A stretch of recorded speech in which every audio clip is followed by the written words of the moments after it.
Um, My name is Dr. David Klinga-Smith, and it's my privilege to introduce the fourth session today, How to Become an Effective Advocate to Your Practice. And we're on today to be joined by Drs. Todd Primack and Dr. Paul Yost. Dr. Todd Primack has been in private practice 35 years as an anesthesiologist, 8 years with the California Society of Anesthesiology, including 5 years in the Legislative and Practice Affairs Division, and he's been active in practice management.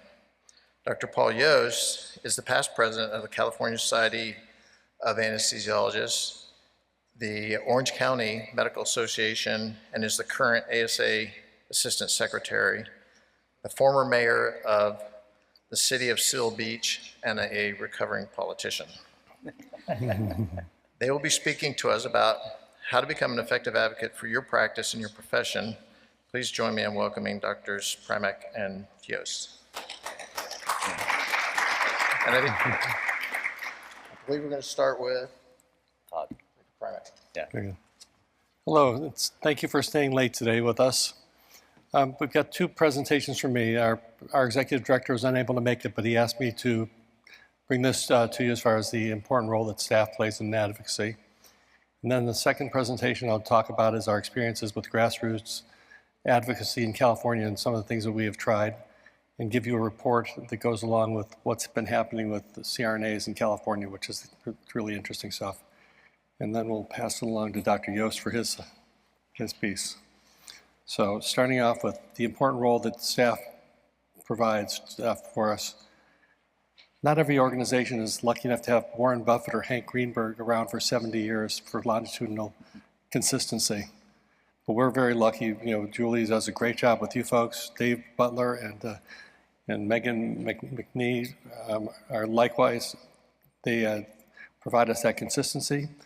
Physician leaders come and go. Even though we have our president to have a pre-president year and a post-president year, that's just 3 years, whereas these organizations are much longer lived. So recognizing for physician organizations how important the staff is for consistency.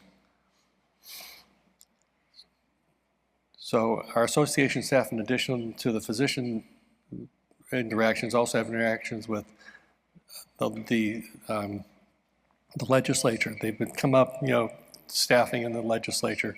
They've perhaps been lobbyists. They've got connections that can make it so that when things are going on, they can kind of do some background work as far as giving collateral documentation to be able to help to enlighten the administrators, the legislators, what's happening. They know what's succeeded in the past. They know what's has failed in the past, and help guide us so that we're more successful. The association staffs also are masters of logistics, whether it's scheduling, and that's one of the things we're going to be taking care of in our second iteration of our local advocacy, is taking advantage of the scheduling prowess of our legislation, of our association staff. And they, as also mentioned, they have helped to fill in the back channels. Now, going to the other side, on the legislator staff, they're the gatekeepers for the legislator. They don't want the legislator to get stuck talking to somebody for 3 hours. They're going to come in, snap up their meeting after 15 minutes. They're going to make sure they get to where they need to get to. Many of these folks are career staffers. They've been in the job for many years. As an example, Sarah Mason is the Senate's B&P committee expert. And good luck getting anything through that she doesn't want to go through, because she is the expert. All the senators in California know that. That is the crucial person you have to learn to get anything through. And that's what, those are the pieces that, that you need to have to be able to be successful lobbying in California. The district staff is where our grassroots focus was, because unlike the Capitol, where there's always some place for the legislator to go, in the district, everybody's focused on the constituents and what they want. So when you come in and sit down with somebody there in the office, they're going to give you an hour. And it's a real terrific place to be able to get to know somebody and to develop a long-term relationship, so that when it's time to ask for something, they're used to talking to you. If you walk in and just cold ask for something, you're not going to get anywhere. If you develop a relationship and offer yourself to be an expert, when you do come back, they listen. Your lobbyist is the final piece of this puzzle. He develops strategies to accomplish your goals, helps guide you through the journey, knowing the pitfalls, and helping you choose your path. He manages the relationships with the legislators and their staffs. He's an expert on the process as far as where to spend money and where to stop things. I like to joke with our lobbyists that he's like Trent Williams, and for all of you non-49er fans, Trent Williams is a left tackle, which means he's the guy that the quarterback doesn't see before they get hit. And year after year, he throws shutouts and nobody gets to his quarterback. And that's what we're looking at. We don't want to be sacked by the CRNAs. So our goal is to establish the trust with the staff and legislators and be available to them as their experts. Okay. So I'm going to just kind of push through. That's a pretty straightforward stuff. So we can just kind of jump on to the next. I've been around a long time. I go back to, I went to medical school at Comp before it became Western University. I did my internship at UMDNJ before it became Rowan. I did my residency at University of Cincinnati, and I was the last of the two-year residents. And I will tell you, when we left, the folks that had to do a CA3 were not very happy to see us go. I was the last. I'm a part of the cohort that had board certification being everlasting, not having to be renewed. So I've seen the old ways and I've seen the new ways, and it kind of gives me insights as far as what's going on, how things change. I don't have any conflicts of interest. I'm now retired for 2 years. My back caused me to have to retire, couldn't do it anymore. It's very fulfilling to be able to help CSA out and give back, and to be able to give them time that they really need help with. So our objective is to understand our values and goals and the importance of advocacy, develop the plan for sure funding, organizing objectives, and developing a key contact program. We're just going to touch on most of those, but most of the focus is to be towards the end with the key contact program. Every one of my business cards has on the back of it the core values of CSA.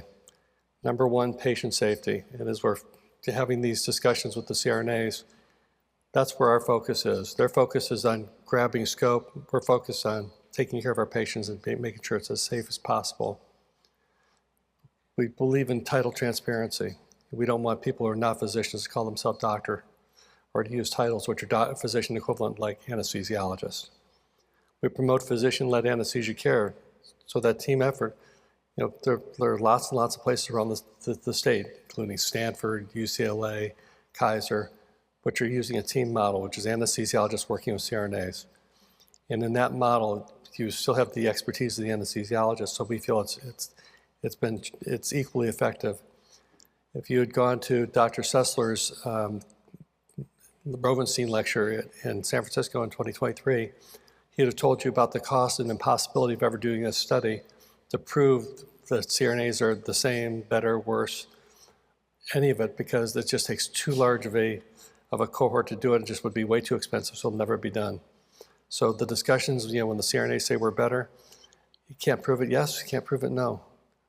So we recognize that this is where we're drawing our line in the sand, that you have to have a physician involved, and ideally an anesthesiologist, because if things go bad, your orthopedic surgeon is not going to be very good at helping to resuscitate.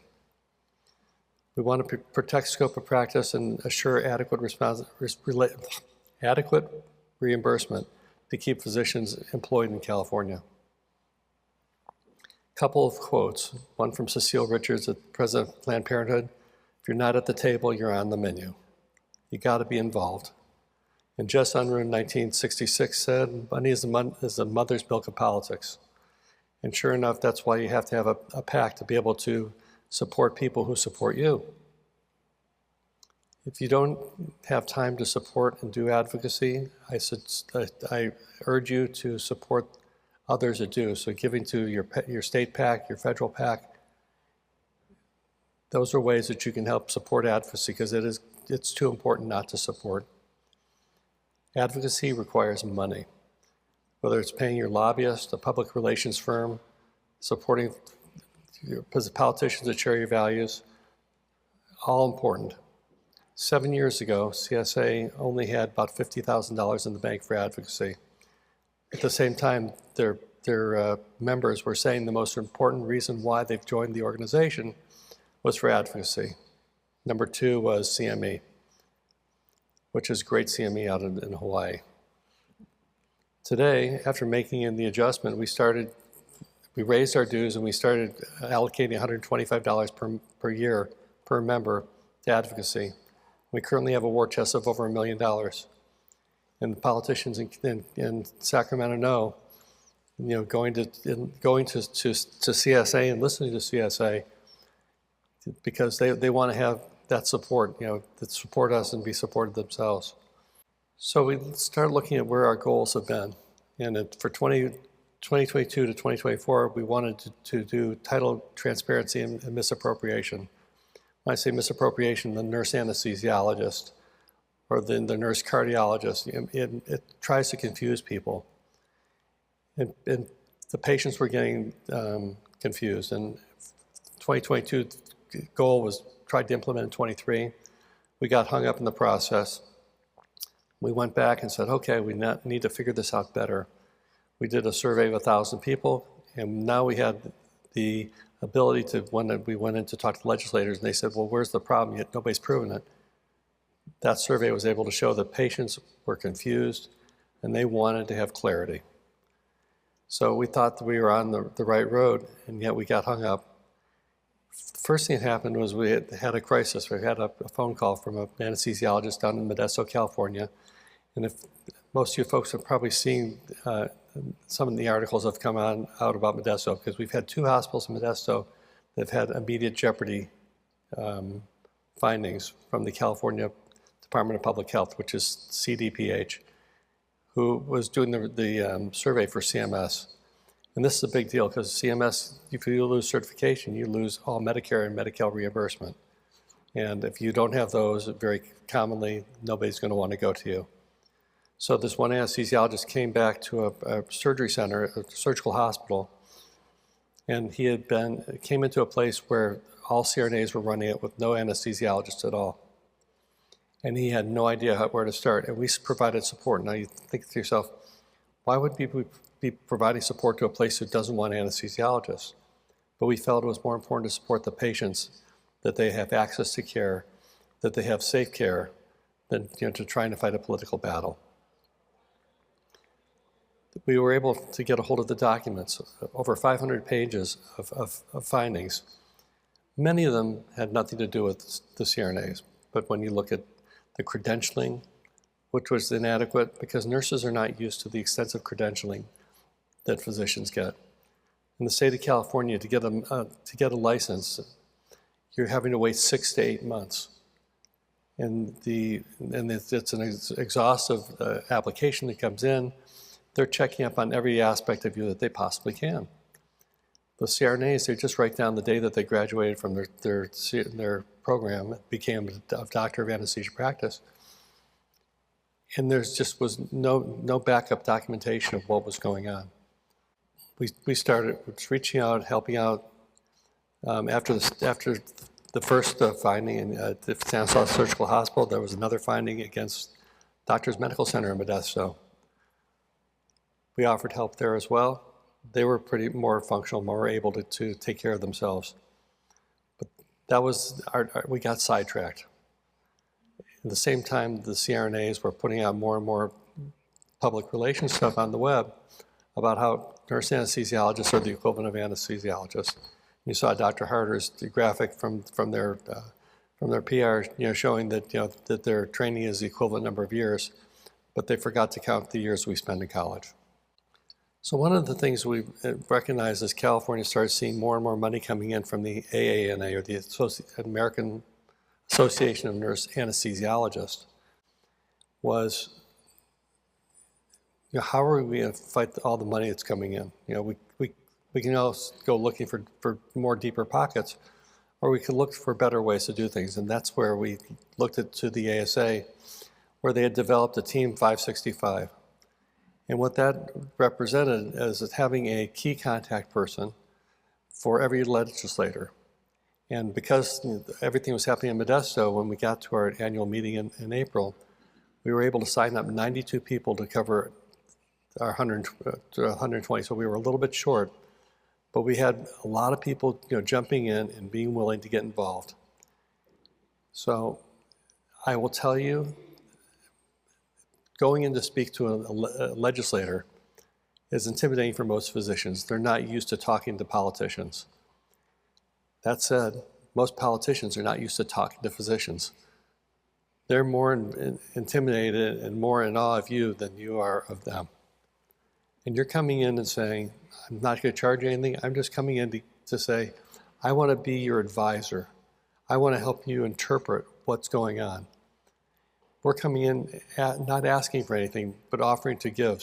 And trying to establish relationships both in the district office and in the legislator's office from time to time. So when there's something that we want, we're coming in for the first time asking for something after we've been giving. And we're trying to build these relationships so that we become part of their staff. And I've been able to dial in on some phone calls with our anesthesiologist, touching base with legislators and seeing them get asked to join advisory panels for the legislators.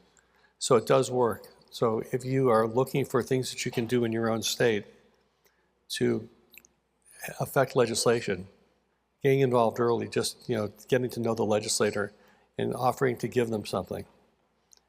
A tour of your hospital operating room so they see how that works. Or just being available for you when the fentanyl bill comes in and they don't know whether to vote for it or not and what the issues are. So after careful planning, everything kind of exploded. So we had to deal with what was in front of us.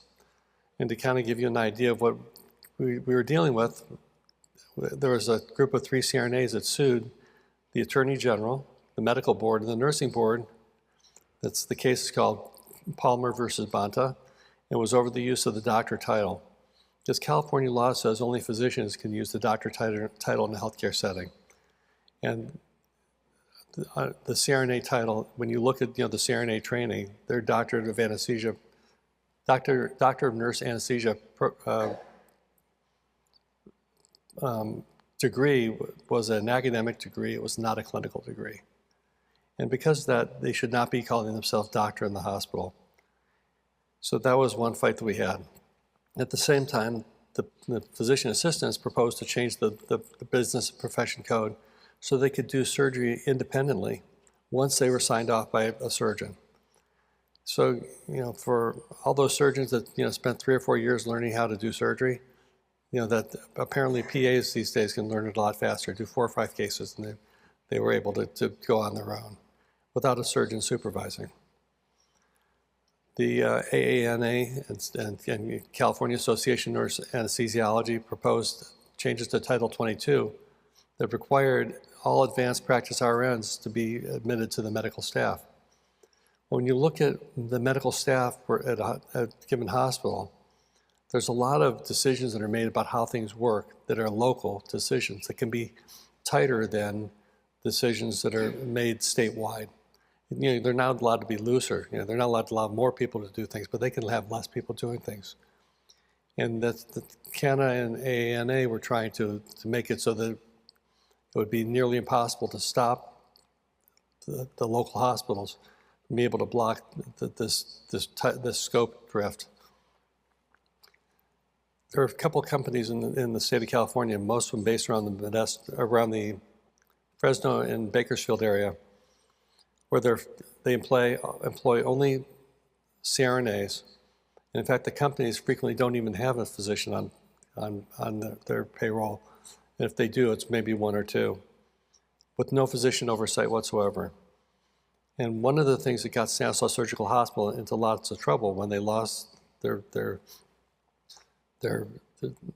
CMS title is that when they came in and asked to speak to the chief of anesthesia, CRNA said, I'm the chief. And they said, well, you're not a physician. They said, no, it doesn't matter. I'm just as good. That didn't fly. Other things were happening. Is they were having patients who were being transferred to a higher level of care when they became unstable after surgery. They had CRNAs changing the physician's order for the type of anesthetic when a physician would ask for a general and they were given a spinal and the patient became unstable. They were writing post-op orders that they should not have been ordering. All these things were against California law. So the California Department of Public Health came in to inspect, and the CRNAs immediately accused the California Society of Anesthesiology of putting the California Department of Public Health up to doing this survey. There was a letter that came back from the Department of Public Health saying, no, the only way the surveys get triggered are medical staff, the nursing staff, or a patient complaint, not from another organization. That doesn't happen. So the final thing that happened during last year was the CRNAs have a advisory committee which started rewriting the Business and Professions Code, and that was going to be their work product for next year. That's still available on the web. But everything else that CANA has done has been taken off the web because the California Department of Public Health, the day after Stanislaus Surgical Hospital lost their CMS certification, came out with a letter. There's too many acronyms. An AFL, an all-facility letter. It's basically saying, here's all the things that say that what you're asking for and say that you can do. Everything that you're saying is that you're just the same. It's not true. You have to have a signature for all medications. You have to have an order to do an anesthetic and what type of anesthetic to do. They just went through the whole list of all the places where in California law, it's not allowed. And the only thing that was on their list, which is on the CRNA side, said, yes, you're independent. You don't require to have supervision to be an operating practitioner because California was an opt-out state. But again, the state can have tighter rules than the federal government. And that's what we have, tighter rules for patient safety. So their arguments didn't hold water.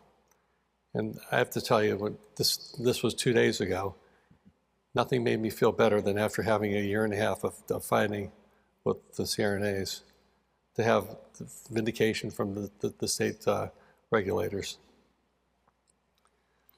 So in summary, challenges to our professions continue.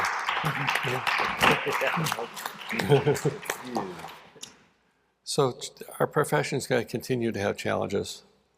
We have to have active advocacy to protect the safety of our patients. And I go back to the Flexner Report in 1910. Here we had, at the time, there was a great deal of variety as far as medical education. It was not standardized. You had medical schools who had terrific outcomes and had good physicians. You had some that had horrendous physicians and had bad outcomes. You had folks who were in the middle. And after the report, it was about a third of each. And what Flexner recommended was the people at the top keep doing what you're doing.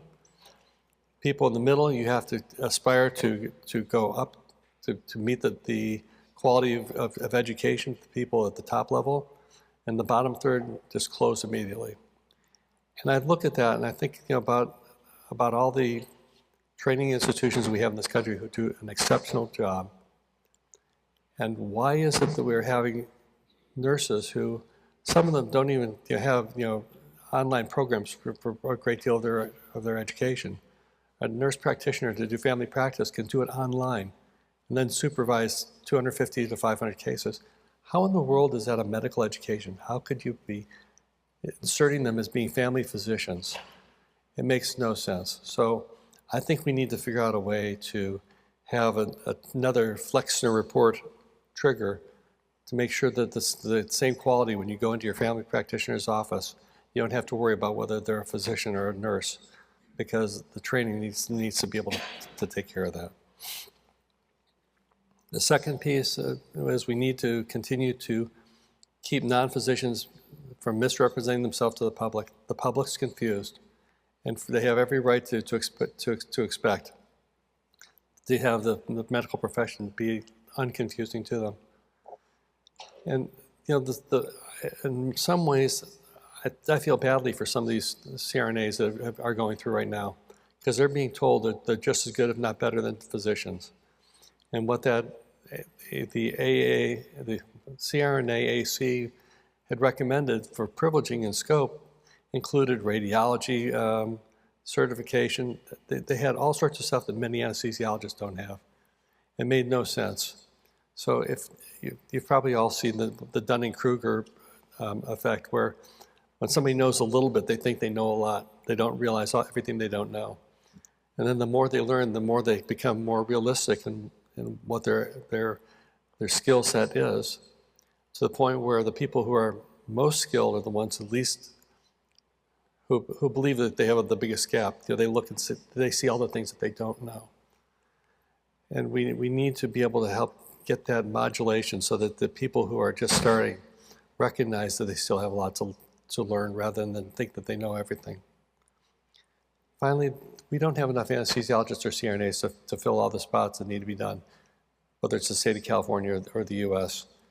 We have to figure out how to put together a team-based anesthesia solution that works. If you look at Kaiser, if you look at the UCs where this is all working, it's obvious that you can make it work. But we need to find a way to get that balance. One of the things I've learned the most too is when you're trying to be an effective advocate, you need to bring solutions, not problems. If you just go in and complain, nobody wants to listen to you complain. You have to come in with ideas about what you can do, what we can do together. That makes it so it's much more likely that we're going to make some positive impact. So what can you do if you've come in, you haven't had all the information that's been going on? Your hospital CEO says, "Hey, you guys all look the same. Anesthesiologists, CRNAs, why should I care?" You ought to take a look and see what CRNA training is.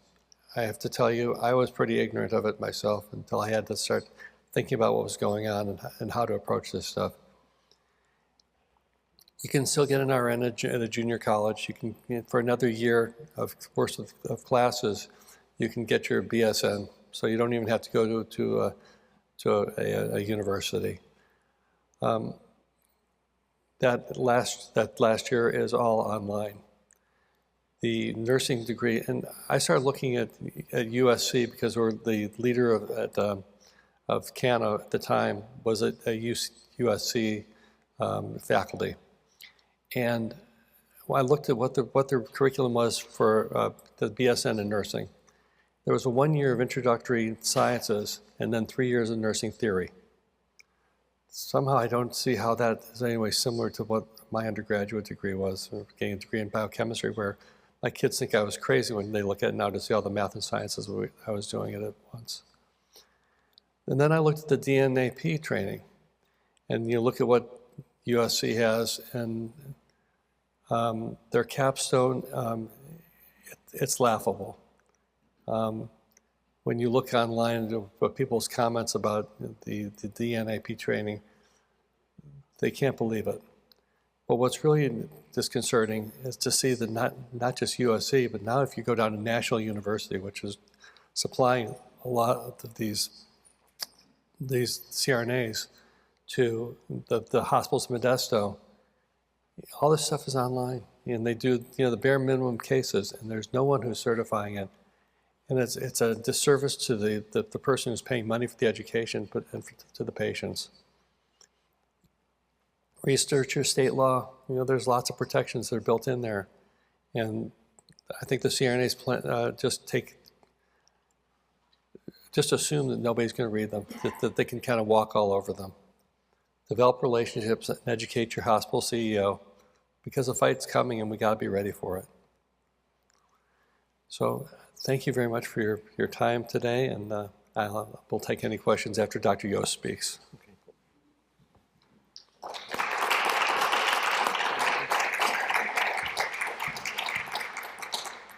No, CDPH ruling in a letter was really clear because it says a couple things. It says that opt-out does not equal independent practice, and an opt-out does not make a nurse a doctor.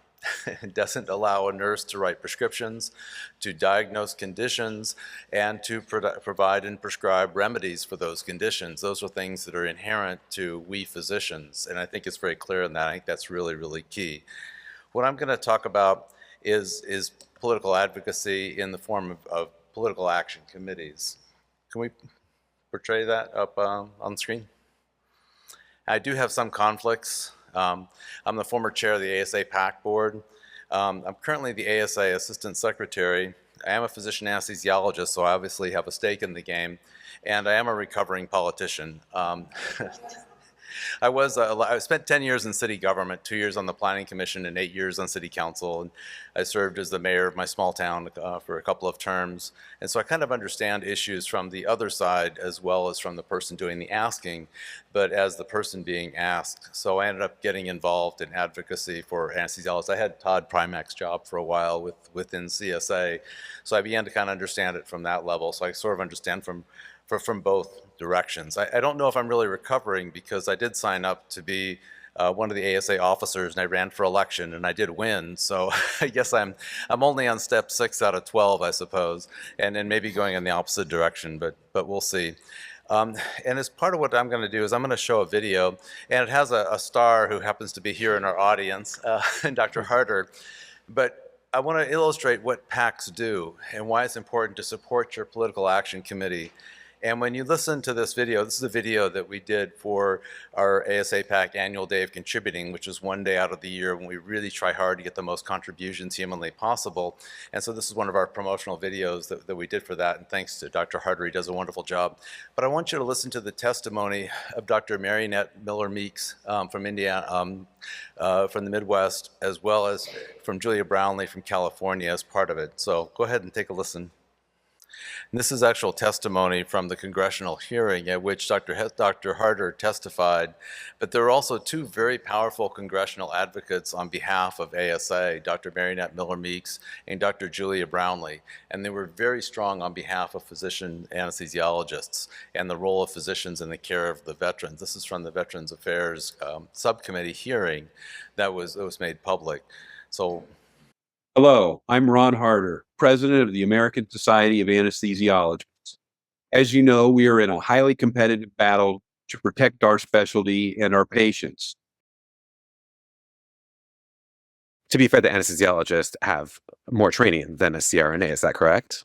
No, an anesthesiologist has the exact same amount of anesthesia training as a CRNA.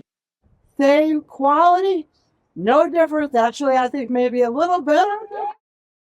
The men and women who have selflessly served our nation deserve timely and quality care.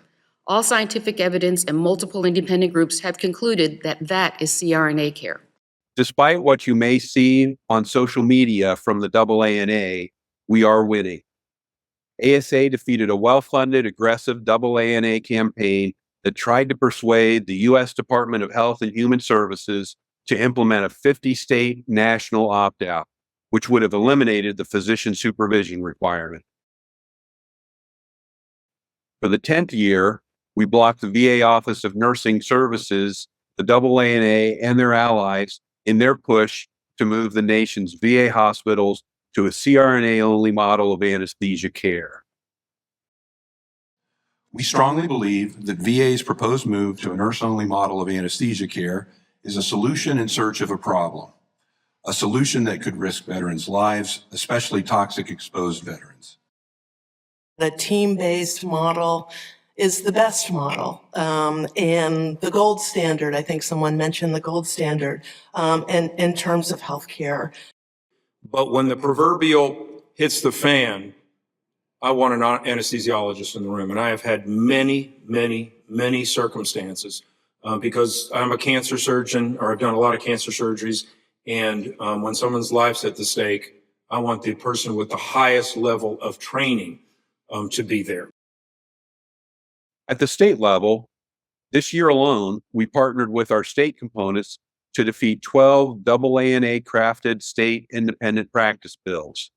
Meanwhile, We supported a new state law in Washington state that permits certified anesthesiologist assistants to practice in the anesthesia care team, and a new state law in Tennessee to bar the use of the term nurse anesthesiologist. We've built strong support on Capitol Hill and in state capitals, but the work has not stopped. We will keep up the fight, but we can't win without your support. Together, we can make a difference. Join us. Join us. So during that hearing, there were two very powerful advocates. You heard Julia Brownlee, and the other was Dr. Dr. Mariannette Miller Meeks. And both of those legislators almost didn't make it back to Congress. Both of them had extremely tight races. And I know Julia Brownlee's race from California because I'm from California, but her district was redrawn. And it includes, she's a Democrat kind of from the area around Ventura, but her district extended much further inland that included Simi Valley and areas that are extremely Republican. And so we were wondering whether she was going to make it back. And we knew that she was our advocate. And what a political action committee does is we provide support for legislators that understand and support our issues.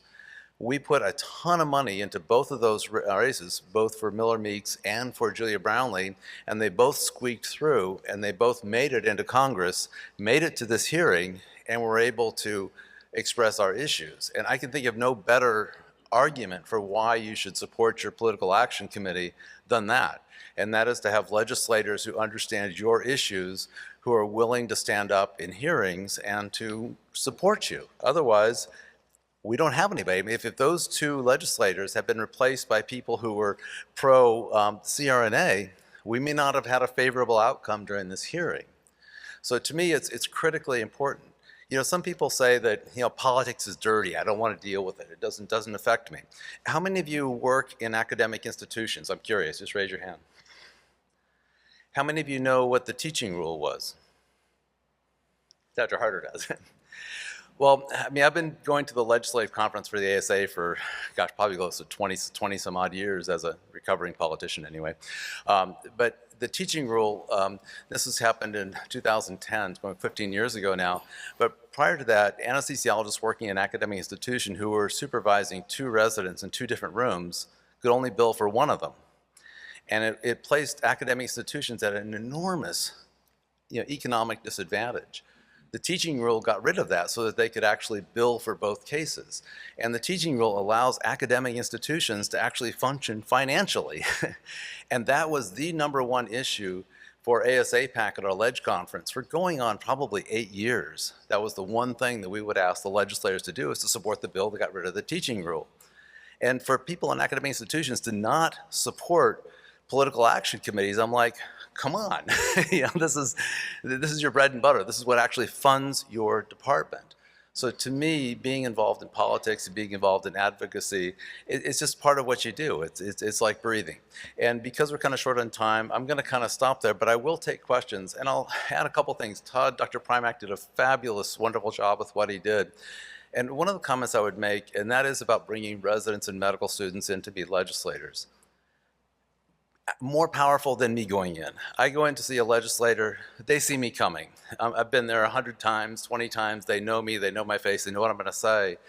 But when you bring in somebody who's younger, understands the issues, is eloquent, and can express those issues, and they're a constituent, that's much more powerful than having somebody who comes and visits with them all the time. So I hardly recommend bringing residents with you when you go in to see various politicians and offices. You actually have much more impact than you can possibly imagine. So don't shy away. Don't shy away from bringing residents in and getting them involved in the process. And with that, I'll take questions along with Dr. Mike. Todd. You know, Paula, I've heard people say that our PAC gives heavily to Republicans and others say heavily to Democrats. Can you tell me, who do they give all the money to? We are almost 50-50, literally. And it changes depending on the month and depending on when the checks go out. But it's literally like 48 point some odd to 52 in one month. And it might be, you know, 49 to 51, but it's literally right down the middle. And we have several things that we say. Like one of them is that I loved is, we're not red, we're not blue, we just work for you. And I think it's really true. And in fact, since it was my last year on the PAC, I used to always wear purple ties because they're not red and they're not blue. And we actually made our PAC pin. If you'll look and see that Dr. Harder has one on and I have one, this signifies that we've donated at the $1,000 level. But you'll notice the color's purple because we aren't red and we aren't blue. And we try very, very hard to support those who support us. And in that hearing, especially with Marriott Miller Meeks and Julia Brownlee. I mean, Miller Meeks is a very staunch Republican, and Julia Brownlee is a very liberal Democrat, and we supported both of them. And we didn't just support them with small amounts of money. You know, there are super PACs on both sides, both Republican and Democratic, and we gave in the tens of thousands of dollars to super PACs, and super PACs can help candidates get elected. And what we did for Julia Brownlee is that we gave her very sensitive polling data, and we gave her boots on the ground and get out the vote efforts for people who were going to vote for her. And I don't know if she would have won that race without our support, to be honest with you. We would not have had a staunch advocate in that hearing room with Dr. Harder supporting our issues and supporting patient safety. Other questions? And we did the same for Miller Meeks too, but I don't know the specific. I know we gave an awful lot of money because I said okay as the chair of the ASA PAC along with the rest of our ASA PAC executive board. But those are the ways that we go about helping candidates. And the super PACs can't give to the candidacy directly, but the candidates know where that's coming. They find out after the election. They actually can't know before the election is over. But there are certain things that super PACs can do that you can't do as a regular organization or as an individual. And I would say also that, you know, all these issues that we face, scope of practice, you know, economic issues, getting a fix to the Medicare, getting a cost of living increase, all of those things are so large that none of us as an individual can really impact. You know, we have to pool our resources, we must work together. It's the only way that we get those things done. And so I would strongly encourage you all just to come together, and because we're all in the same house, you know, there's plenty of room within that house of physicians for everybody, and to help us get those issues fixed. I'd first just like to thank Dr. Primack, Dr. Yost. I do have one question. As you can tell from the presentations, we know that the AANA is very politically active. In fact, I saw a statistic that they are in the top 10 of healthcare PACs in DC. And so I guess question number one would be, where do we fall in the ASA? Where do we fall in that? And secondly, and I couldn't find a number, but I've heard that their participation rate as far as contributing to their PAC and membership is astronomical. And I was just wondering how our participation, both in like a percentage-wise members contributing versus dollars, and how it might compare. Yeah, I don't have the exact participation percentage with the CRNAs, but it is significantly higher. You don't have it, do you, Ron? Yeah, I don't think anybody really does, but we know that it's higher than anesthesiologists. I do know our ASA percentage, and it's right around 10% of ASA members give to our PAC, which is absolutely horrible. It's hideous. On a dollar level, ASA PAC is the #1 physician PAC that represents physicians. We actually have more funds than even the AMA does. The American Hospital Association, as a medical PAC, has more dollars than we have, but not by a huge amount. So in California, we have roughly 6,000 or maybe a little bit more anesthesiologists, which 3,200 belong to the California Society of Anesthesiologists. If you look at how many people give on the day of giving, it's somewhere between 250 and 300, so that's 10%. But that's not a fair number because everybody that joins the California Society, $100 to $125, goes to advocacy. So we have 100% participation in the people who are members. And as looking for ways to make your states successful in advocacy, that is one way to do it, is to just have a carve out that as you raise your dues for cost of living, put in a piece so that you have money for advocacy set aside. And each state is different. We're able to do that in California. Federal law prohibits us from doing that with ASA PAC, but in California it's made the difference because literally 5 years ago, we had $50,000 at most in our state PAC, and now we have over $1 million, and we're one of the most feared PACs in California. You know, and when you have when you hit $1 million in your PAC, you know, legislators don't really want to cross you because you know that you could lay waste to their next reelection effort if we chose to. So you really want to sort of hit that $1 million level in California. California is so large, it almost functions like its own country. That other states that have followed our model, the orthopedic surgeons in California had done that, and we followed their model and got their attorney, and they gave us the legal arguments to do that. And then across the country, so far New York and Florida have followed suit within the US and have had dues increases that they have funneled into their state PACs, because a lot of the issues are state oriented, but we cannot do that with ASA PAC, unfortunately, unless we find a creative lawyer, somebody who's willing to do it, and a president who's willing to take on the risk, or a board that's willing to take on the risk, which given that laugh, I'm not sure we really have. But anyway, you know, to me, the amount of people that contribute to ASA PAC on a voluntary basis is terrible. It used to be, at its peak, we peaked at around 20%, but right now we're hovering right around 10%. We got above 10% last year, but only with a huge effort, and we got $2 million in donations last year for ASA PAC. This year we'll probably end up around 1.7, I'm guessing, somewhere in that range. So not quite as strong as last year, still in a healthy range and better than a lot of other medical specialties. One of the things we do in the ASA PAC is we meet with the other medical physician PACs in something called the MAD PAC. And you get basically the PAC leaders from all the different medical specialties, and you get in a room and huddle. And they actually look to us as ASA PAC as one of their leaders. Some of them may have a lot of funding, but a lot of it's industry funded. All of our funding is from individual donors and individual members. So they actually look to us and our success, and they realize how much we have, and they ask, what are you guys doing? And it's really all the same methods. It's one-on-one. It's talking to your colleagues one-on-one, saying, I gave to the PAC, you should give to the PAC. One of the more effective letters that I do when I go to LEDGE conference in DC is I'll send a letter to both of the groups I'm working at and saying, well, you guys are making money and earning a living in the OR. I'm here in DC, and I'm advocating on your behalf. These are the bills that we're working on. We're working on a bill for residents to increase residency slots. We're working on a bill to give a cost of living increase for Medicare rates. And we're working on a bill to make sure the physicians are still involved in care at the VA. You can help me by donating to the PAC while I'm here. And that tends to bring in a lot of donations. But letters like that I think are helpful by telling people that there are things that you can do and you can be involved. Other comments or questions? If not, thank you. I'll go ahead in the back, please. Yeah, hi. Oh, that's really loud. Helen Bean. I'm coming from Seattle, Washington, here with my daughter, representing Virginia Mason Medical Center.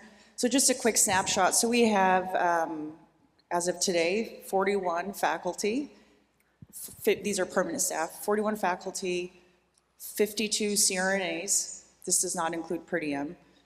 27 residents, 2 pain fellows, 3 regional fellows, about 22 techs.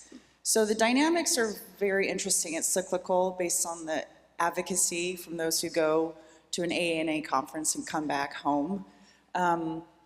We have a young department of faculty members. We have someone, Rob Shung, close friend and colleague. He's been very much a strong advocate for the WSSA and ASA PAC. 2 questions. One, we've had changes in leadership in the last year. What's your advice for someone who is taking over a leadership position within the department and or the hospital, happens to be an anesthesiologist? Is there a playbook for someone who can reinvigorate the department, the faculty, and say, hey, this exists, should I match them? You know, that sort of thing, to kind of cheerlead this organization, this very important component on. The second thing is, has anyone talked about the ACGME and incorporating education under this core competency of professionalism, using this as a bullet point under that core competency and asking the programs for accreditation? Has this program educated our residents on this specific topic? 8 years ago, I would have said, probably not my top 3 interests. But this year, I'm learning so much at the state level, but also just from my own CRNA colleagues who bring this up a lot. My boss brings it up. Our administrators bring it up a lot. Helen, why can't you have independent practicing CRNAs doing these ASA 1 and 2 cases? And obviously I have a dialogue to reply, but if you can address those two comments, that would be great. Sure. Let me think about it. First of all, you do have a wonderful director from Washington. I think I had dinner with him and sat next to him, and we talked about several of these issues at that board meeting in August, just recently too. And he's a wonderful, wonderful resource for you in terms of how to be the best advocate in your academic institution and how to raise the level of interest.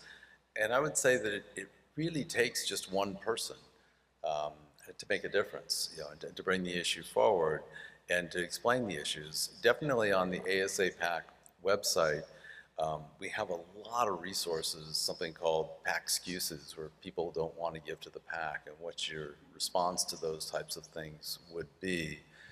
When you're in an environment that includes CRNAs, it can be a little tricky and it can be difficult.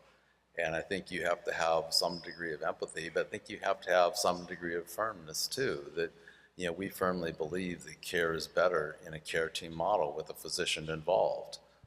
And it's impossible to argue with that. I think I had a legislator in the last Ledge conference who the CRNAs had their Ledge week the week before, and she had come back and was all in favor of their bill to just have CRNAs give medical care. And I said, do you really want to remove physicians from the equation? And she goes, no, I don't want to do that. I said, well, then you don't want to vote for their bill. And she changed her vote like on the spot and had become an advocate. So I think it's the way in which you frame the issue. And, I think we need the CRNAs. I mean, there are not enough anesthesia providers to provide all of the care that's out there that needs to be done. It's part of the workforce. So I think you have to have a certain degree of empathy, but also a certain degree of firmness that we're doing what is in the best interests of the patients, and that involves having a physician involved in care. And I think that's a line that you can firmly draw. And Ron, I'd kind of ask you, if you had, you earn the big bucks, you're our ASA president right now. I guess I would ask you, and you're also in an academic institution that I presume has CRNAs. Do you have some advice? I'll defer to my esteemed elder. Yeah, well, a lot of what you said, you can. Yeah, hardly agree. We had somebody from UCI we sent there, and she was fabulous. So we did a grand rounds together at UCI, and they had 100% participation in the PAC, and we were talking about advocacy. And then in terms of the ACGME, I think we've been working on that. I don't have a specific update on it. One of the things that we're working on through some of the committees is sort of a position paper on making sure there is education within residency education as to how to work in a care team environment. And that's through the Committee on the Anesthesia Care Team. So they're kind of working on that. They haven't quite gotten there yet, because I don't know if we have much education during residency is how do you work in a care team environment, how do you supervise, how do you function in that. And so having those resources available to the ACGME approved programs, I think, is really key, and something that's kind of overlooked right now. They're also working on something else too, and that's a little bit better visual graphic on the training and education for physician anesthesiologists compared to nurse anesthetists too, and hopefully that'll be ready for prime time. But it's not as easy as you might think to do that. But those are two work products that are happening within the ASA and within the committee structure too. There are committees that I'm aware of that I'm trying to help. I can offer a couple things also. So for our local residency, I give 2 lectures per year, one on advocacy. So I'm happy to share my PowerPoint with you, or anybody who wants to be your champion as far as what advocacy is. And the second one is, can I afford to, and you put in your word, can I afford to save money for retirement? Can I afford to buy a house? Because the residents now come out of training with so much debt, it feels like they will never get out. And yet there are ways that you can kind of show them, short of saying somebody else will pay for you, that yes, indeed, you can afford to put aside money immediately, and how important it is to invest early because of exponential growth. You can't afford not to invest.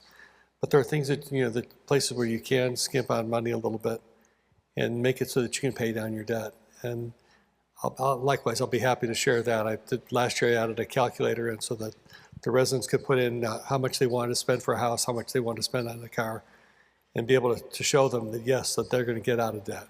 Yeah, and I've given the advocacy talk multiple times. When I was CSA president, we had, at that time, 11 programs. I got to 8 of them until we had some major internal issues we had to deal with. But the topic I always talk about is advocacy, and I've got several talks on that, and I'm happy to speak to anybody who wants to listen. Okay. Any other questions? All right, please.